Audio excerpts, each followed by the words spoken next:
나는 68 요양원 원장입니다. 그런데 오늘 새로 뽑은 미화원의 이름을 보고 온몸이 얼어붙었습니다. 정만수 72. 10년 전 외도와 사기로 우리 가족을 지옥에 빠뜨리고 사라진 그 남자의 이름이었거든요. 설마, 아니겠지.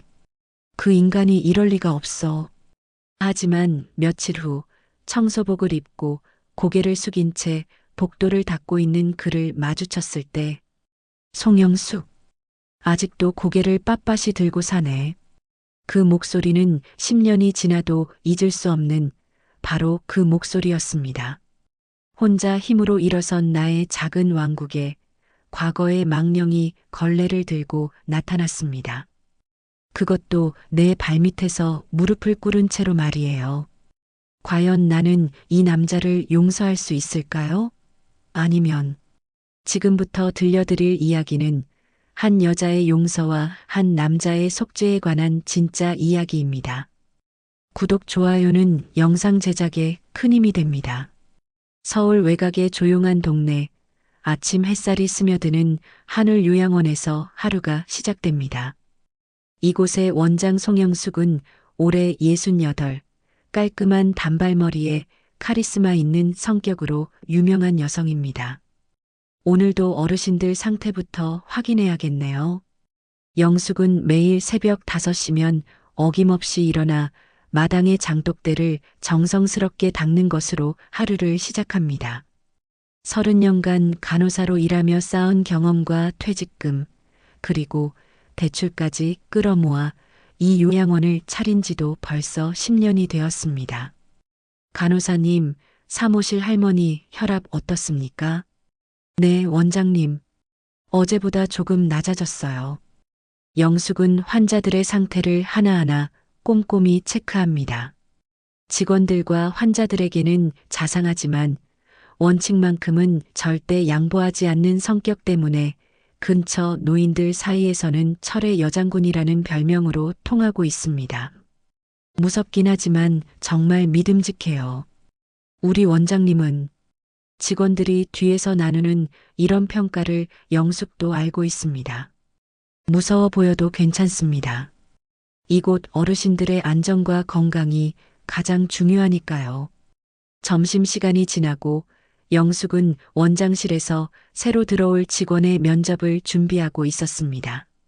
미화원 자리에 지원한 사람들의 이력서를 하나씩 검토하던 중 한 이름에서 손이 멈춰졌습니다. 정만수 72. 영숙의 눈이 커졌습니다. 이 이름을 본 순간 가슴이 두근거리기 시작했습니다. 설마, 아니겠지. 그 인간이 이럴 리가 없어. 하지만 생년월일까지 확인하자 의심은 확신으로 바뀌었습니다. 10년 전 외도로 가족을 떠났던 전 남편 정만수였습니다. 영숙은 이력서를 내려놓고 깊은 한숨을 내쉬었습니다.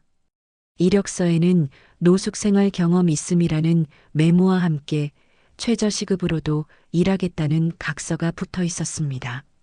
나는 이 요양원의 원장입니다. 이곳은 나의 작은 왕국이에요.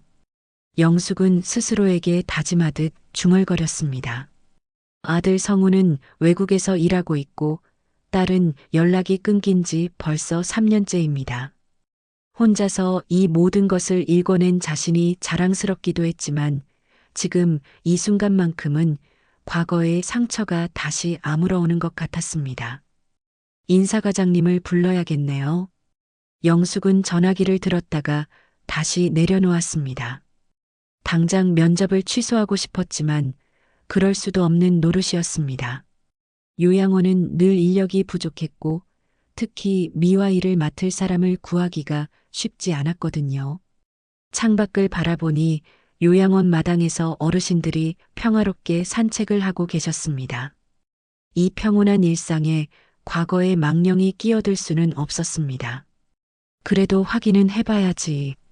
영숙은 마음을 다잡고 면접 준비를 다시 시작했습니다. 하지만 가슴 한구석에서는 10년 전의 기억들이 파도처럼 밀려오고 있었습니다. 며칠이 지나고 하늘 요양원에는 새로운 미화원이 출근했습니다. 청소 유니폼을 입고 머리를 깊숙이 숙인 채 복도를 청소하는 노인의 모습이 보였습니다. 영숙은 원장실에서 서류를 정리하다가 문득 복도로 나왔습니다. 그리고 그 순간 청소를 하던 노인과 눈이 마주쳤습니다. 송영숙, 아직도 고개를 빳빳이 들고 사네. 속삭이듯 중얼거리는 그 목소리를 들은 순간 영숙의 온몸에 전율이 흘렀습니다. 10년이 지나도 잊을 수 없는 바로 그 목소리였습니다. 전 남편 정만수가 분명했습니다. 만수는 겸손한 표정으로 고개를 숙여 인사를 건넸습니다. 원장님, 바닥 닦았습니다. 영숙은 순간 말문이 막혔습니다. 눈앞의 남자는 예전에 그 오만했던 정만수가 아니었습니다. 구부정한 어깨, 손등에 난 거친 상처들, 그리고 무엇보다 깊이 패인 주름살들이 세월의 무게를 말해주고 있었습니다. 당신, 여기가 어디라고 기어들어와? 영숙의 목소리는 떨렸지만 여전히 단호했습니다. 만수는 걸레를 꽉 쥐고 더욱 낮은 자세로 말했습니다. 세상이 날 버렸더라. 나도 나를 버렸고, 그런 말로 동정이라도 받으려고? 10년 전에 우리 가족한테 한 짓 잊었어? 영숙의 목소리가 점점 커졌습니다. 복도에 있던 몇몇 직원들이 상황을 눈치채고 멀찍이 서서 지켜보기 시작했습니다. 만수는 고개를 더욱 숙였습니다. 미안하다는 말, 100번을 해도 부족하다는 거 압니다. 그냥 마지막으로 속죄하고 싶었습니다. 영숙은 분노가 치밀어 올랐습니다. 원장실로 돌아가 곧바로 인사과장을 불렀습니다. 김 과장, 당장 여기 와요. 김 과장이 허둥지둥 뛰어오자 영숙은 소리쳤습니다. 새로운 청소부 당장 해고시켜요. 예. 그런데 원장님 무슨 일이? 묻지 말고 당장 해고 절차 밟아요. 김 과장은 난처한 표정을 지으며 고개를 떨궜습니다. 원장님, 죄송합니다. 그런데 이력서에 노숙 생활 경험이 있다고 써 있어서, 그리고 시급도 최저로 받겠다고 해서 뽑은 건데, 혹시 그분이 원장님과 무슨 개인적인 게 아니라 그 인간이 내 전 남편이에요. 김 과장의 얼굴이 하얗게 질렸습니다. 아, 그렇다면.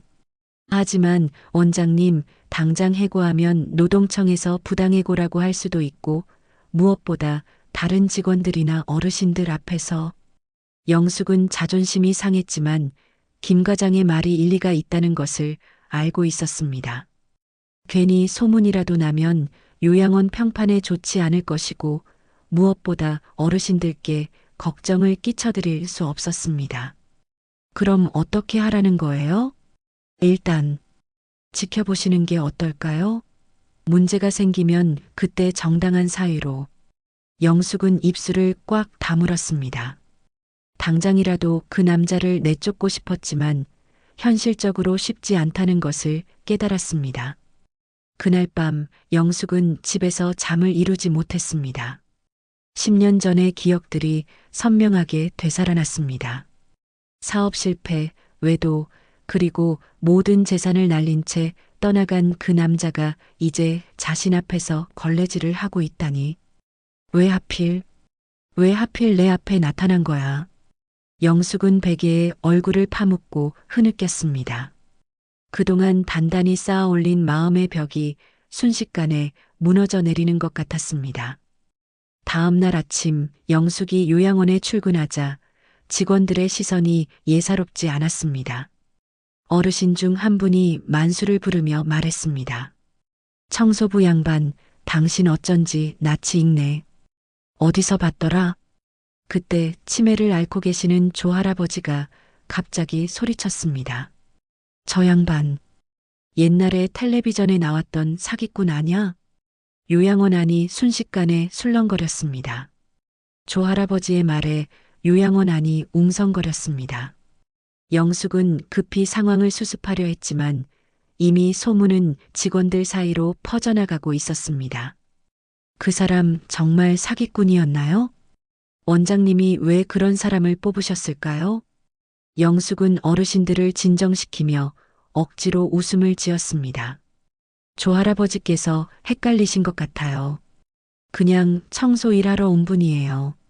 하지만 마음속으로는 10년 전의 그날이 생생히 떠올랐습니다. 그날 당신은 내게 죽었다. 영숙은 혼자 중얼거리며 원장실로 돌아갔습니다. 그리고 서랍 깊숙한 곳에 숨겨둔 이혼 서류를 꺼내 들었습니다. 10년 전 동사무소에서 도장을 찍던 그날의 기억이 어제 일처럼 선명했습니다. 당시 만수는 건설업을 하다가 크게 망했습니다. 빚더미에 앉게 되자 술에 빠져 살았고 결국 자신보다 20살이나 어린 여자와 바람이 났습니다. 영숙이 그 사실을 알게 된 것은 우연히 만수의 휴대폰을 보게 되면서였습니다. 여보, 이게 뭐예요? 이 문자들이 다 뭐예요? 아, 그게 그냥 만수는 변명조차 제대로 하지 못했습니다. 더 충격적인 것은 그 여자에게 모든 재산을 바쳤다는 사실이었습니다.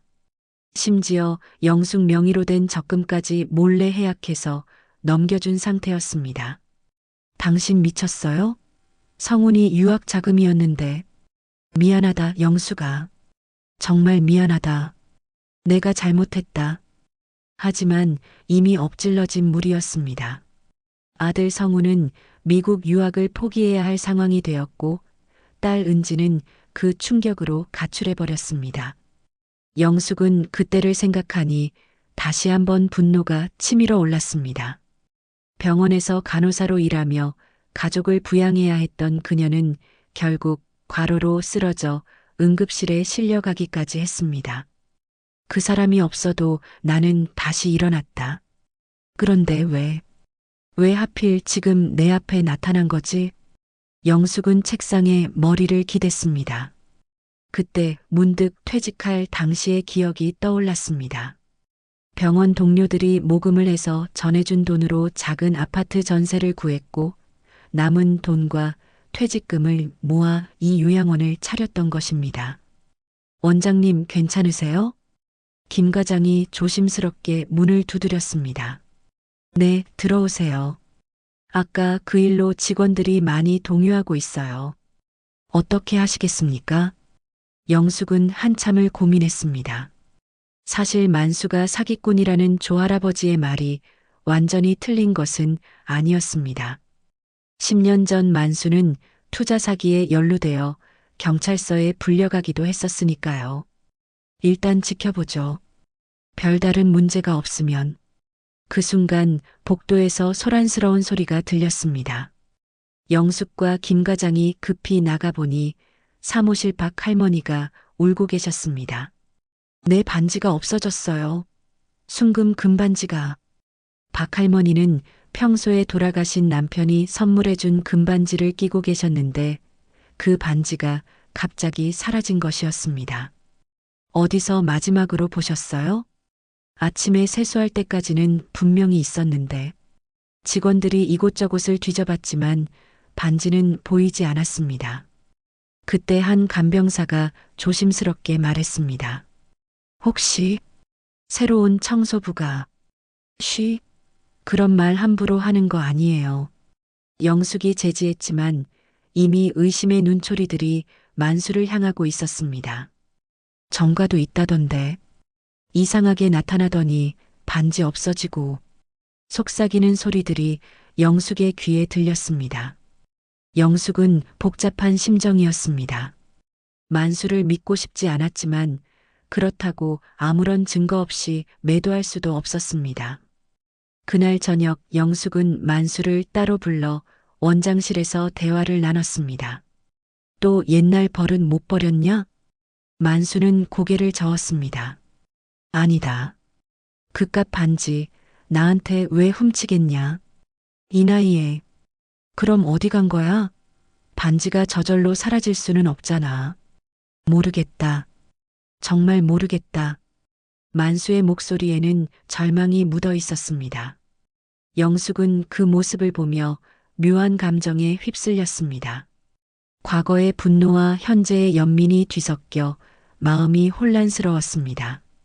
당신이 훔쳤든 안 훔쳤든 이제 모든 사람들이 당신을 의심하고 있어. 어떻게 할 거야? 만수는 한참 동안 말이 없었습니다. 그리고 마침내 입을 열었습니다. 그냥 견디겠습니다. 이것도 내가 받아야 할 뻘이니까. 박할머니의 금반지 분실 사건 이후로 요양원 분위기가 심상치 않았습니다. 며칠 뒤 또 다른 분실 신고가 들어왔습니다. 내 목걸이도 없어졌어요. 5호실에 계시는 최 할머니가 울먹이며 호소했습니다. 돌아가신 딸이 선물해준 은목걸이가 사라진 것이었습니다. 누구야, 내 물건들 가져간 사람. 어르신들 사이에서 불안감이 커져갔습니다. 영숙은 비상회의를 소집했습니다. 최근 연달아 분실 사고가 일어나고 있습니다. 모든 직원들은 더욱 주의를 기울여 주세요.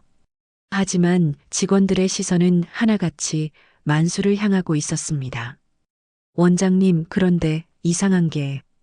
김 과장이 조심스럽게 입을 열었습니다. 분실이 일어나는 곳이 모두 감시 카메라가 고장난 구역이에요. 영숙의 표정이 굳어졌습니다.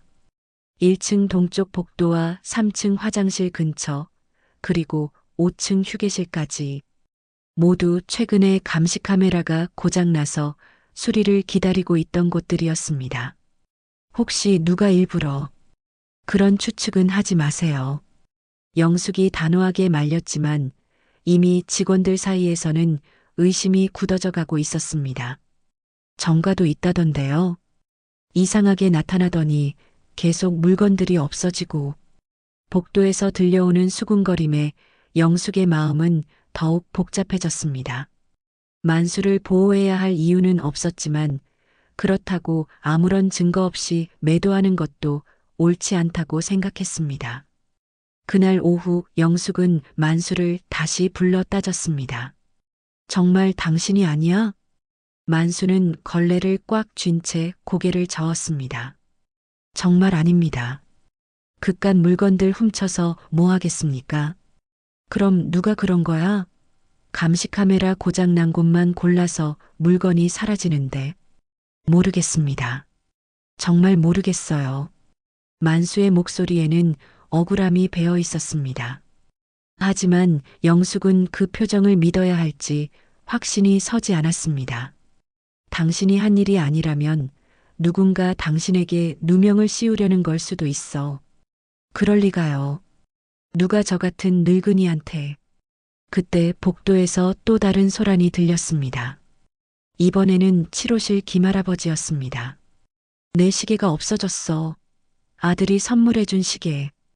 영숙과 만수가 급히 나가보니 김할아버지가 침대 곁에서 울고 계셨습니다. 어제 밤까지 분명히 침대 옆 탁자에 놓아뒀는데 간병사들이 이곳저곳을 뒤져봤지만 시계는 찾을 수 없었습니다. 그리고 이곳 역시 감시 카메라가 고장난 구역이었습니다. 이제 더 이상 참을 수 없어요. 최 할머니가 소리쳤습니다. 분명히 누군가 우리 물건들을 훔치고 있어요. 어르신들의 시선이 일제히 만수에게 향했습니다. 만수는 고개를 더욱 깊이 숙였습니다. 저는 정말 아닙니다. 그럼 누가 그런 거야? 당신 오고 나서부터 이런 일이 생기기 시작했잖아. 어르신들의 목소리가 점점 커졌습니다. 영숙은 상황을 진정시키려 애썼습니다. 모두 진정하세요. 아직 확실한 건 아무것도. 원장님도 이 사람 편을 드시는 거예요? 박 할머니가 서운한 표정으로 말했습니다. 편을 드는 게 아니라 정확한 증거가 없는 상황에서. 증거요? 이 사람 오고 나서 물건들이 없어지기 시작한 게 증거 아니에요? 영숙은 말문이 막혔습니다. 어르신들의 말도 일리가 있었기 때문입니다. 그날 밤 영숙은 잠들지 못하고 고민에 빠졌습니다. 만수에 대한 복잡한 감정 때문이었습니다. 10년 전의 분노는 여전했지만 지금의 초라한 모습을 보니 묘한 연민이 들기도 했습니다. 정말 당신이 한 일이야? 영숙은 혼자 중얼거렸습니다.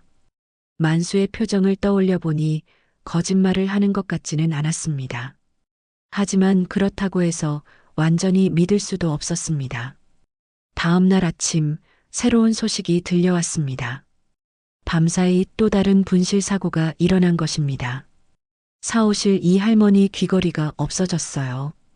김 과장이 다급하게 보고했습니다. 또 감시 카메라 고장 난 곳이에요? 네, 맞습니다. 영숙은 한숨을 깊이 내쉬었습니다. 이제 더 이상 미룰 수 없는 상황이 되었습니다. 만수 씨를 불러요. 네, 알겠습니다. 잠시 후 만수가 원장실로 들어왔습니다. 그의 얼굴에는 체념이 가득했습니다. 이제 어르신들과 직원들 모두 당신을 의심하고 있어. 어떻게 할 거야? 만수는 오랫동안 말이 없었습니다. 그리고 마침내 고개를 들어 영숙을 바라봤습니다. 그냥 떠나겠습니다. 이렇게 계속 있으면 요양원만 시끄러워질 테니까. 영숙은 순간 당황했습니다. 만수가 이렇게 쉽게 포기할 줄은 몰랐기 때문입니다.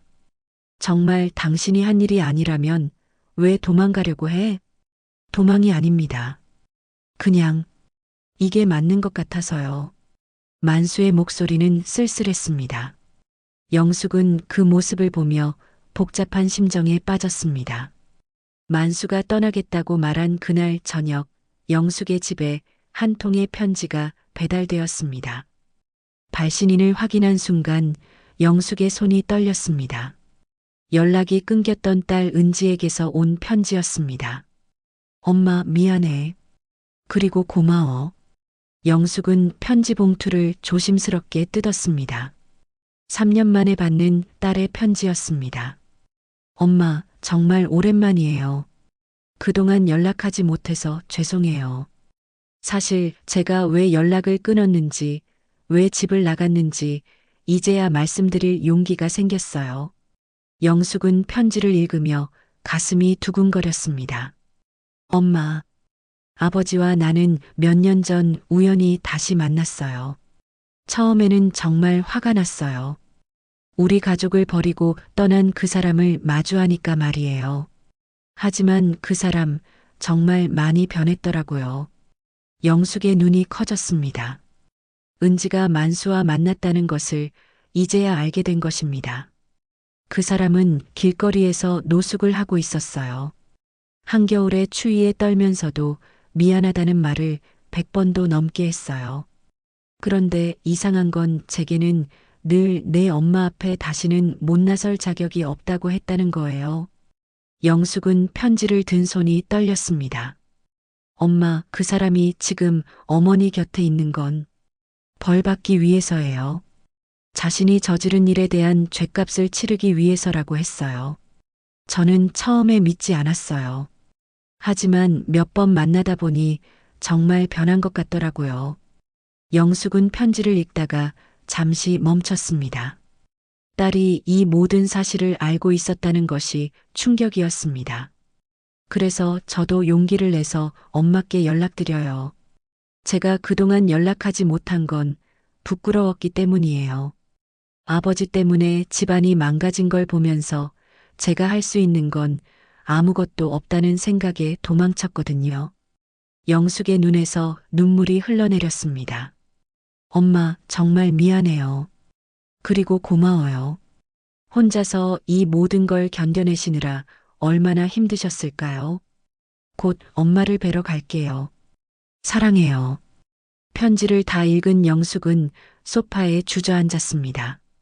딸, 너도 알고 있었니? 이 모든 사실을?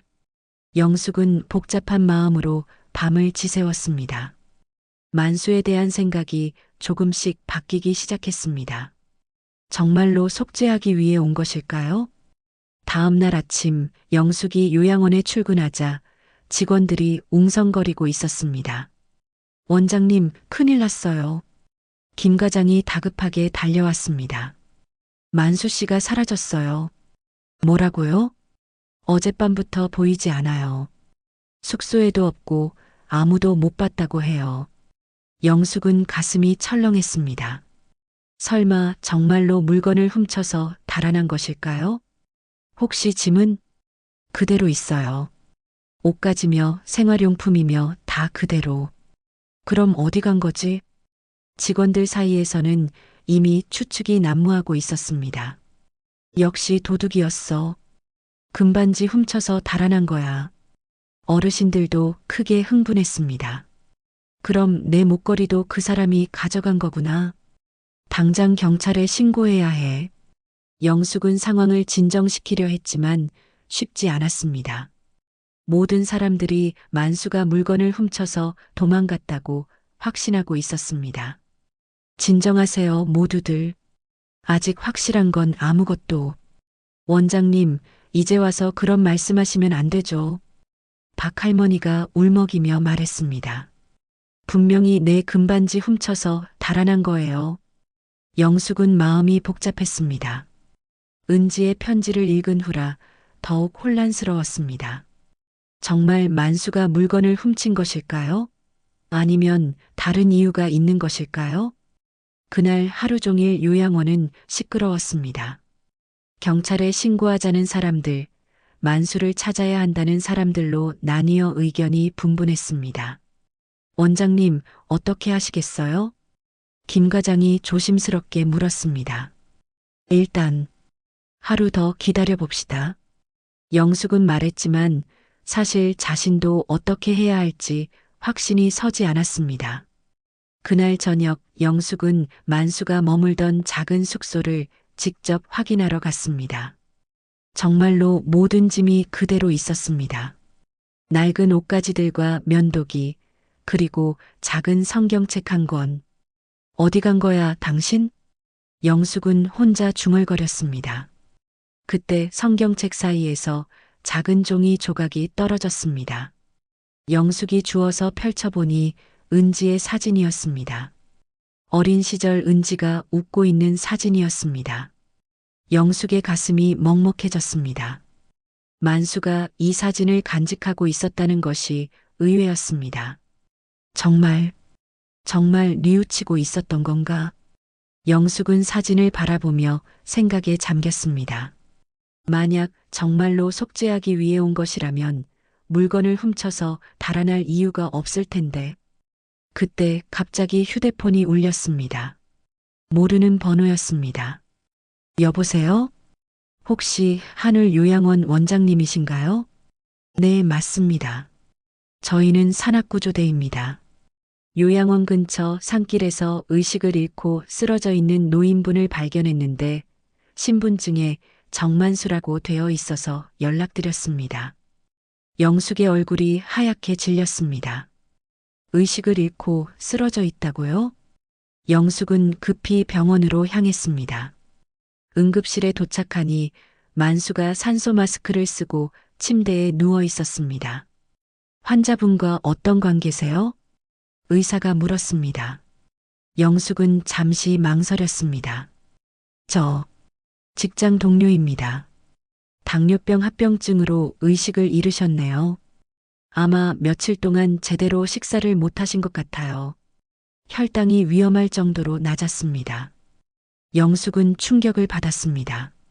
만수가 당뇨병을 앓고 있었다는 사실도 몰랐고 며칠 동안 굶었다는 말에 가슴이 아팠습니다. 언제쯤 깨어날까요? 수액 치료를 받고 있으니 곧 의식을 회복할 거예요. 다행히 큰 위험은 넘겼습니다. 영숙은 만수 곁에 앉아 기다렸습니다. 창백한 얼굴로 누워있는 그를 보니 10년 전의 분노보다는 연민이 앞섰습니다. 왜 이렇게 된 거야? 1시간쯤 지나자 만수가 천천히 눈을 떴습니다. 흐릿한 시선으로 영숙을 바라보더니 깜짝 놀라며 몸을 일으키려 했습니다. 영숙이, 왜 여기에? 가만히 있어. 아직 몸이 회복 안 됐어. 만수는 영숙의 얼굴을 보며 눈물을 흘렸습니다. 미안합니다. 정말 미안합니다. 지금 그런 말 할 때가 아니야. 왜 산에 갔어? 그리고 당뇨병이 있는 줄도 몰랐는데. 만수는 고개를 떨궜습니다. 어르신들이 저를 의심하고 계시니까 그냥 사라지는 게 나을 것 같아서. 그럼 왜 미리 말하지 않았어? 말해봤자 믿어주실 것 같지 않아서요. 영숙은 답답했습니다. 만수의 마음을 이해할 수는 있었지만 이렇게 극단적으로 행동할 필요는 없었는데 말입니다. 그런데 정말 당신이 한 일이 아니야? 만수는 힘없이 고개를 저었습니다. 정말 아닙니다. 그런 짓 할 이유도 없고. 그때 영숙의 휴대폰이 울렸습니다. 김 과장이었습니다. 원장님, 지금 어디 계세요? 중요한 걸 발견했어요. 뭘 발견했다고요? 요양원 구석 창고에서 이상한 걸 찾았어요. 당장 오셔야 할 것 같아요. 영숙은 만수를 혼자 두고 급히 요양원으로 돌아갔습니다. 김 과장과 몇몇 직원들이 요양원 뒤편 창고 앞에서 기다리고 있었습니다. 원장님, 여기 보세요. 창고 문을 열자 작고 낡은 침대가 하나 놓여 있었습니다. 그 위에는 정성스럽게 손질된 환자용 침대보와 청소도구들이 깔끔하게 정리되어 있었습니다. 이게 뭐예요? 영숙이 물으니 김 과장이 침대 옆을 가리켰습니다. 저기 보세요. 침대 옆 작은 상자 안에 번쩍이는 것이 보였습니다. 영숙이 가까이 가서 확인해 보니 박할머니의 순금 금반지였습니다. 이건 박할머니 반지잖아요. 네, 맞아요. 그리고 여기 이것도. 상자 안에는 금반지뿐만 아니라 최할머니의 은목걸이, 김할아버지의 시계, 이 할머니의 귀걸이까지 모두 들어 있었습니다. 이게 다 뭐죠? 영숙이 당황하니 김 과장이 벽을 가리켰습니다. 저기 보세요. 벽에는 누군가 연필로 써놓은 작은 메모가 붙어 있었습니다. 이것들은 제가 청소하다가 주웠습니다. 반지는 사무실 침대 밑에, 목걸이는 5호실 화장실 바닥에, 시계는 7호실 창문 틀에, 귀걸이는 4호실 옷장 뒤에 떨어져 있었습니다. 어르신들께 직접 드리고 싶었지만 의심받을까봐 무서워서 여기 모아뒀습니다. 마이너스 정만수. 영숙은 메모를 읽고 나서 할 말을 잃었습니다. 그럼 만수 씨가 훔친 게 아니라 주운 거였다고요? 그런 것 같아요. 그리고 여기 이것도 보세요. 김 과장이 침대볼을 들춰보니 그 아래 또 다른 메모가 있었습니다. 저는 이곳에서 잠을 자면서 어르신들을 지켜보고 싶었습니다. 밤에 혹시라도 무슨 일이 생기면 빨리 도와드리려고요. 하지만 의심만 받고 있으니 그냥 떠나는 게 나을 것 같습니다. 이제까지 감사했습니다. 영숙의 눈에서 눈물이 흘러내렸습니다. 만수가 물건을 훔친 것이 아니라 주워서 돌려주려고 했던 것이었습니다. 그리고 어르신들을 보호하려고 창고에서 밤을 지새우고 있었던 것입니다. 이걸로 조금이나마 갚고 싶었습니다. 영숙은 만수가 병원에서 했던 말을 떠올렸습니다. 정말로 속죄하려고 했던 것이었습니다. 원장님, 이제 어떻게 하시겠어요? 김 과장이 조심스럽게 물었습니다. 영숙은 물건들을 하나씩 들여다보며 생각했습니다. 모든 물건이 정성스럽게 닦여 있었고 상처 하나 없이 보관되어 있었습니다. 당장 어르신들께 알려드려야겠어요. 그리고 영숙은 잠시 망설였습니다. 만수 씨한테도 사과해야겠네요. 사과요? 우리가 너무 성급하게 판단했어요. 증거도 없이 의심만 했잖아요. 김 과장은 고개를 끄덕였습니다. 그럼 물건들은 어르신들께 직접 전해드리고 만수 씨가 어떤 마음으로 이런 일을 했는지도 설명드려야죠. 영숙은 상자를 들고 어르신들이 계신 곳으로 향했습니다. 이제 진실을 말할 때가 되었습니다. 어르신들은 자신들의 물건이 무사히 돌아온 것을 보고 놀라워했습니다. 그럼 그 사람이 훔친 게 아니었다고요? 박 할머니가 믿기 어렵다는 표정으로 물었습니다. 네, 만수 씨가 청소하시다가 주워서 보관하고 계셨던 거예요. 그럼 우리가 오해한 거네요. 최 할머니가 미안한 표정을 지었습니다. 다들 너무 성급하게 판단했어요. 만수 씨께 사과드려야겠습니다. 영숙은 어르신들과 함께 다시 병원으로 향했습니다. 이제 모든 오해를 풀 때가 되었습니다. 병원에서 퇴원한 만수는 며칠 뒤 요양원으로 돌아왔습니다. 하지만 예전과는 분위기가 완전히 달랐습니다. 어르신들과 직원들이 모두 미안한 표정으로 그를 맞이했습니다. 만수 씨, 정말 죄송했어요. 박 할머니가 먼저 사과의 말을 건넸습니다. 저희가 너무 성급하게 판단했네요. 하지만 만수는 오히려 고개를 더욱 깊이 숙였습니다. 아닙니다. 제가 의심받을 만한 일을 했으니까요. 영숙은 그런 만수의 모습을 보며 마음이 복잡했습니다. 물건 분실 사건의 진실이 밝혀졌지만 여전히 과거의 상처는 남아 있었습니다.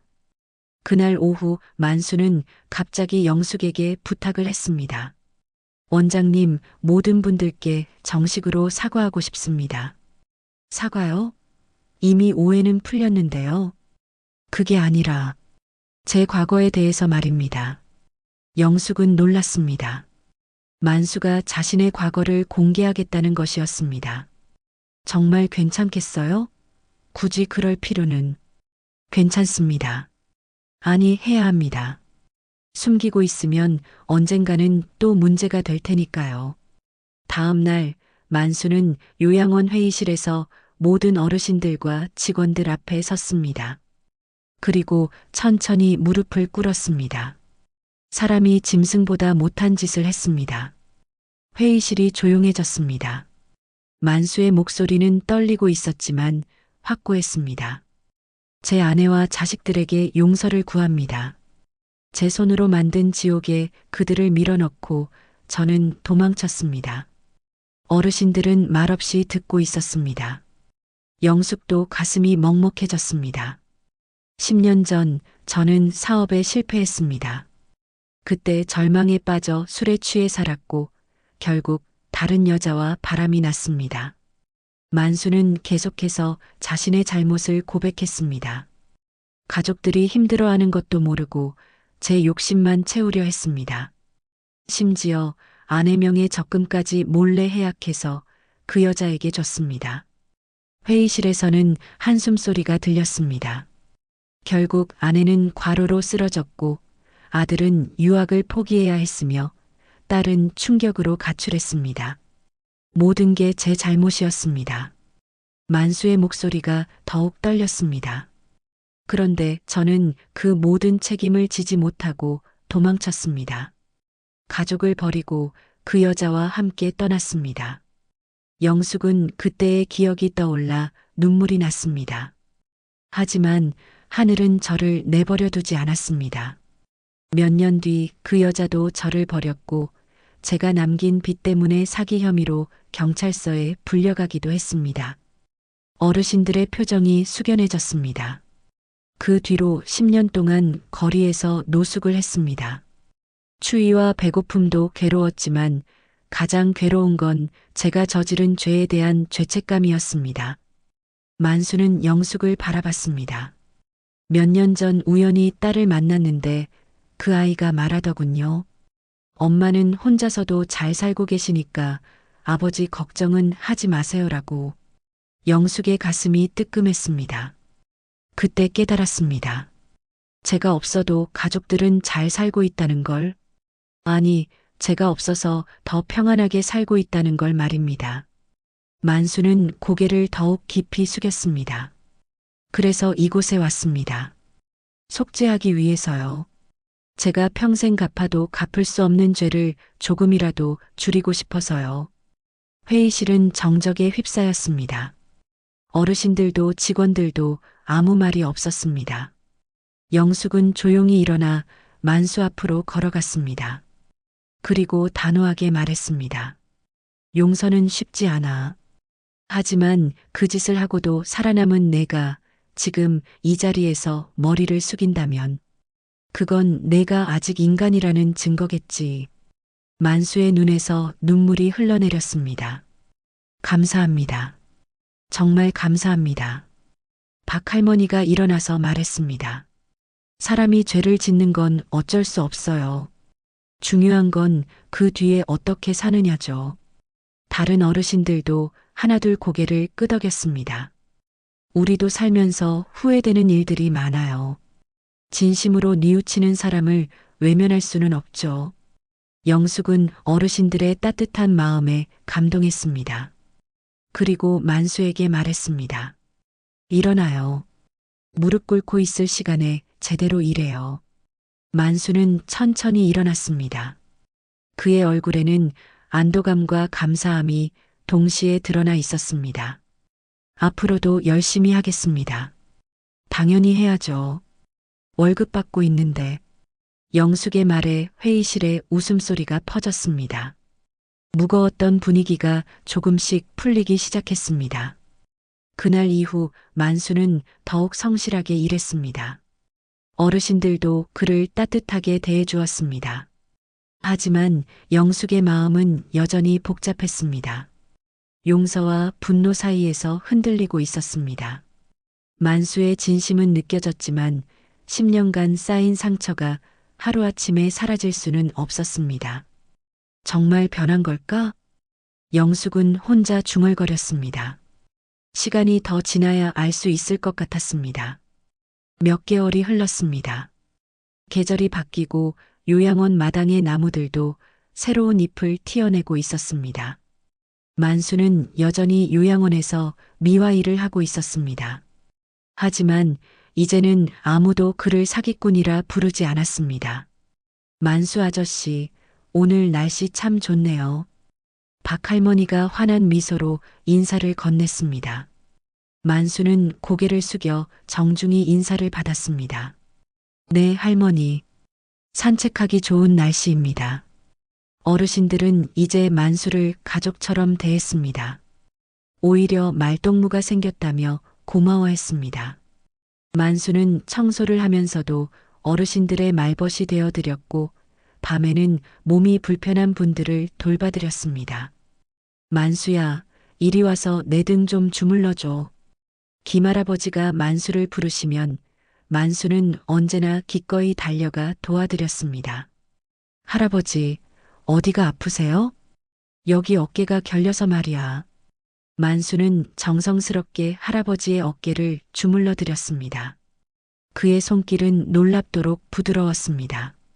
영숙은 이런 모습들을 지켜보며 마음이 조금씩 변해가고 있었습니다. 분노와 원망이 서서히 사라지고 그 자리에 다른 감정이 자리 잡기 시작했습니다. 어느 날 오후 영숙은 원장실에서 서류를 정리하고 있었습니다.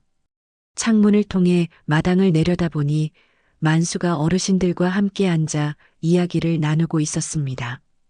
옛날에는 말이야, 내가 젊었을 때 조할아버지가 옛 이야기를 시작하시자 다른 어르신들도 하나둘 모여들었습니다. 만수는 그 가운데서 진지하게 귀를 기울이고 있었습니다. 할아버지, 그래서 어떻게 되었어요? 만수가 궁금해하며 묻자 조할아버지는 더욱 신이 나서 이야기를 계속했습니다. 영숙은 그 모습을 보며 미소를 지었습니다. 언제부터인가 마음속의 얼음이 녹기 시작한 것 같았습니다. 그날 저녁 만수가 원장실 청소를 마치고 나가려 할 때 영숙이 그를 불렀습니다. 잠깐만. 만수는 긴장한 표정으로 돌아섰습니다. 네, 원장님. 여기 장독대 좀 닦아줄래? 전에 당신이 옮겨준 거. 아직 흔적이 남았더라. 만수는 잠시 당황했습니다.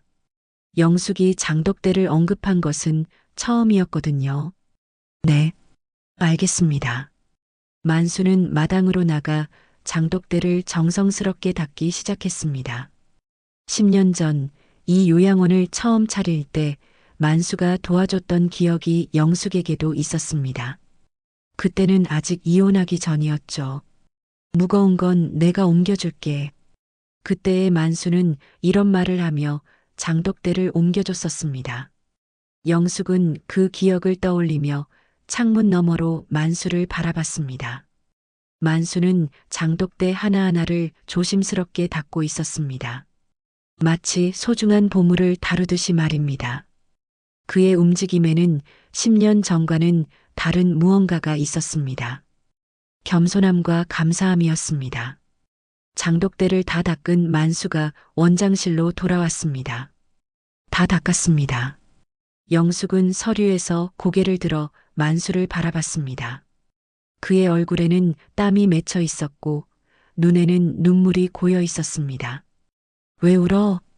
그냥 감사해서요. 만수의 목소리는 떨렸습니다. 이렇게 다시 일할 수 있게 해주셔서, 어르신들이 따뜻하게 대해주셔서. 영숙의 입가에 오래 묵은 미소가 번졌습니다. 당신도 많이 변했네.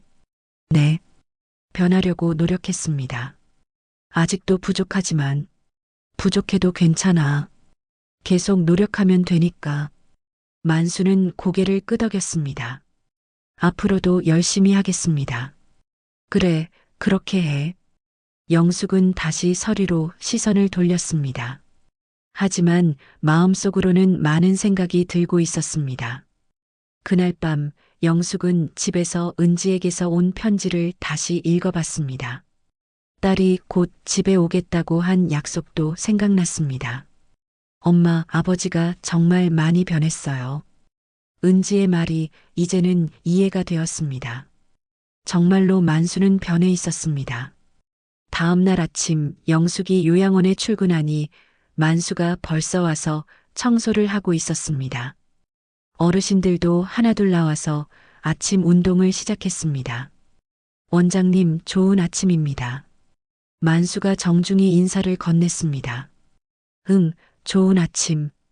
영숙도 자연스럽게 인사를 받았습니다.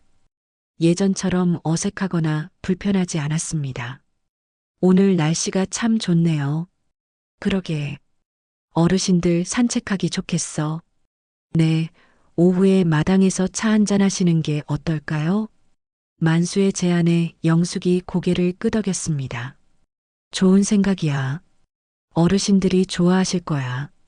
두 사람은 나란히 서서 마당을 바라봤습니다. 평화로운 아침 풍경이었습니다.